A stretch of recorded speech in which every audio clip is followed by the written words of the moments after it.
Olá para todos. O meu nome é Ariel e a história que eu venho contar aqui aconteceu com a minha avó quando ela tinha 14 anos de idade. Ela foi ao sítio do tio dela e na época, como as estradas eram cheias de árvores, de mato, de chão batido, ela foi para o sítio do tio dela.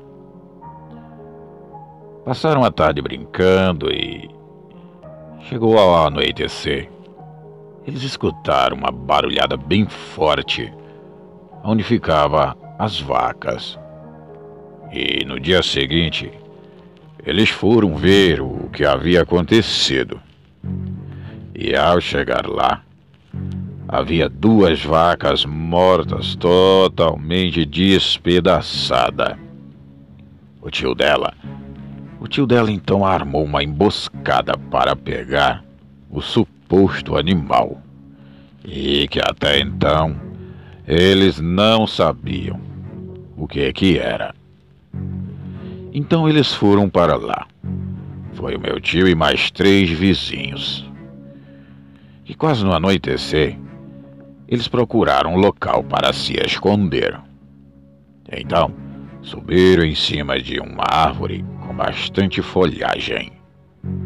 E logo próximo das 22h50, eles avistaram um negócio preto por detrás da carroça velha que havia naquele lugar. Mas eles acharam que era um cachorro do avôzinho que havia por ali. Mas até que eles falou que de repente pairou um forte odor de podre no ar e que quase não dava para respirar. Então o vizinho dele apontou a espingarda e deu um tiro no animal, que saiu correndo para detrás de uma árvore no meio do mato. Eles rapidamente desceram para baixo. E foi quando o tio da minha avó sentiu uma pancada na costela e uma forte mordida ao lado do pescoço. Logo os vizinhos então, vendo aquela fera atacando ele, apontaram suas espingardas e mandaram bala para todo lado, descarregando as armas naquele animal. E que se passaram então depois vários dias e nada mais do ataque e nem daquela fera por aquele local. Rapidamente pegaram o tio da minha avó e levaram às pressas para o hospital. Ficou vários dias internados, quase perdeu sua vida, mas graças a Deus não deu nada. E essa foi a história que contou a minha avó, do terrível ataque do lobisomem que quase tirou a vida do tio dela. Obrigado. É um pequeno relato, mas eu vim contar ao canal. Boa noite.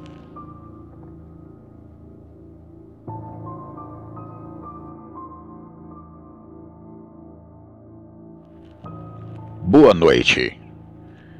Eu me chamo Rafael e moro em Cornélio Procópio desde que nasci. Sempre ouvi a minha mãe contar histórias sobre coisas sobrenaturais. Na época da quaresma na minha cidade. Fora que meus avós sempre contavam histórias tenebrosas da época que chegaram ali nas décadas de 30. Eu sempre ria das histórias da minha mãe e dizia para ela que eram histórias apenas. E eu só ouvia, mas não acreditava. E só acreditaria se um dia eu realmente visse um lobisomem cara a cara, frente a frente. Mas antes eu tivesse calado a minha boca, porque o que eu passei me assombra até os dias de hoje. E nunca mais eu vou esquecer.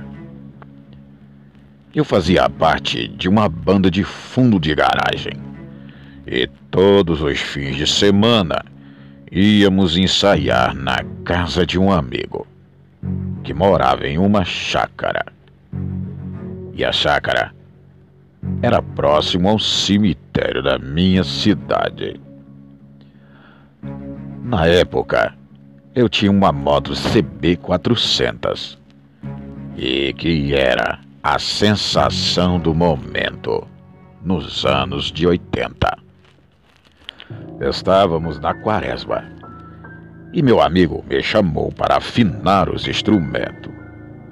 E quando fui saindo, a minha mãe logo foi me alertando e dizendo que era quaresma e à noite não era hora de ficar andando por perto de cemitério. Mas teimoso que sou, disse a ela que logo voltaria e que não iríamos tocar, mas somente iríamos afinar os instrumentos. Peguei minha moto e, apesar do protesto de minha mãe, eram umas 8 horas da noite.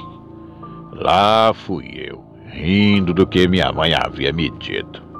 Ela me disse que quando eu passe com a criatura ou algo sobrenatural, ela queria ver se eu iria rir da cara dela. Bem, então lá fui eu com minha moto. Passei na casa de minha namorada e fomos juntos. Nós íamos pela Avenida Minas Gerais, uma avenida grande que vai dar no cemitério, e onde fica 2 colégios famosos da cidade: o Colégio Castro Alves e o Alberto Carazai. Quando chegamos na esquina do colégio, que fica de fundo para o cemitério da cidade, virei a esquina e vi na calçada do cemitério um vulto enorme atrás de uma árvore da calçada. Me desequilibrei da moto quando vi aquela coisa em pé. Aqueles olhos vermelhos olhavam nós firmemente por detrás de uma árvore. A minha namorada expressamente gritou e disse: "O que é isso atrás da árvore?" Eu quase derrubei nós dois da moto. Parei do outro lado da rua. A moto afogou e não queria pegar de forma alguma. Foi quando aquela criatura se abaixou e veio andando para a rua. Aquela coisa era estranha. Uma mistura de cão com uma pessoa, sei lá, pelos arrepiados, orelhas grandes para trás. Veio andando devagar, rosnando para nós, igual a um cachorro. Foi quando a moto pegou e minha namorada gritava e dizia desesperada: "Corre, corre daqui rápido." Ela gritava tanto e eu acelerava a moto o quanto dava. Foi quando olhei ao lado, na minha direita, quase encostando na minha perna, aquela fera emparelhando com a moto. Eu não podia acreditar. E incrível era a velocidade daquela criatura, pois a minha moto estava correndo e não era pouco. E aquela criatura tentava abocanhar a minha perna. Ah, meu amigo, dei um pau na moto e aquela coisa estava emparelhado 2 quarteirões comigo. Foi aí que resolvi descer a rua de trás do hospital, a Santa Casa da Misericórdia, e vi o guarda da viatura que estava atendendo um acidente. Eu subi na calçada e o policial bravo veio falar comigo e perguntou se eu estava doido, pois quase caí na parte de baixo do hospital onde parava a ambulância. Mas foi aí então que ele viu que estávamos em estado de choque, de tanto susto e bastante medo. O guarda, depois que contei o que havia acontecido, colocou minha namorada sentada na viatura e foi comigo até a esquina, olhando numa pracinha pequena que tem na esquina da escola. Lá tem bancos de concreto. E foi aí que vimos um dos bancos no escuro tombar para a frente. E aquela criatura estava lá, bem no meio do escuro, nos olhando. O policial pôs a mão na cintura para pegar a arma. E foi aí então que aquele animal saiu grunhindo alto e rosnando, olhando para trás. Nós não acreditamos no que estava vendo. O bicho correu quando viu a arma. Voltamos para o carro. Ficamos olhando uns para os outros. E perguntei a ele se ia atrás daquela criatura.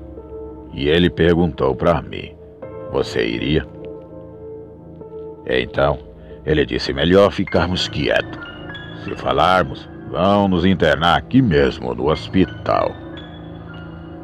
Então resolvi pegar a moto e minha namorada e subimos para casa. Quando cheguei, minha mãe, ao abrir a porta, perguntou por que eu estava branco. Juro que ri de tanto nervoso. Não queria dar o braço a torcer para minha mãe, pois ela havia me avisado que estava com uma impressão ruim quando saí de casa. Mas não tive como esconder, pois a minha namorada estava chorando sem parar. E minha mãe quis saber o que havia acontecido. Foi quando ela me disse: quando mamãe tem uma premonição, é melhor escutar. Bem que eu te avisei. E no dia seguinte, fui procurar o guarda da Santa Casa de Misericórdia. Ele estava lá no plantão. E quando me viu, ficou branco feito uma vela, porque ficou com medo das pessoas ouvir o assunto que vim tratar com ele. Mas conversamos separadamente e confesso que nunca vi um policial tão mole, daquele jeito. Mas depois descobri o porquê dele ter ficado com tanto medo. Ele me disse que há um mês atrás ele estava em uma ocorrência com outro policial. Então, atrás do cemitério, eles avistaram aquele mesmo animal que correu aparelhado com o carro a 1 quilômetro, sendo que eles estavam a 60 por hora, e o animal corria feito um demônio, emparelhado com o automóvel. Os dois quase infartaram de tanto susto. E quando entraram na avenida, que era bem iluminada, aquela besta parou e voltou para trás. Não era a primeira vez que ele havia visto aquele animal. Eles guardaram sigilo, pois ninguém acreditaria se eles o contassem. Nunca mais andei à noite desde então para aqueles lados. Guardei o segredo com o guarda, que ficou meu amigo. E desde então, de vez em quando, ouvíamos uivos na cidade em diferentes bairros. Já pensamos em ir atrás investigar. Mas, amigos, falta coragem. pois só quem viu uma besta fera dessas, quase em cima de você, sentir seu bafo quase abocanhando a sua perna, é que sabe do que eu estou falando. Eu sei que ainda está por lá, e muitas pessoas já viram esse animal na região do cemitério de Cornélio Procópio. Para minha mãe, restou apenas me dizer que na quaresma o melhor é se fazer à noite e ficar em casa e rezar. Bem, obrigado a você por contar a história e uma boa noite a todos vocês.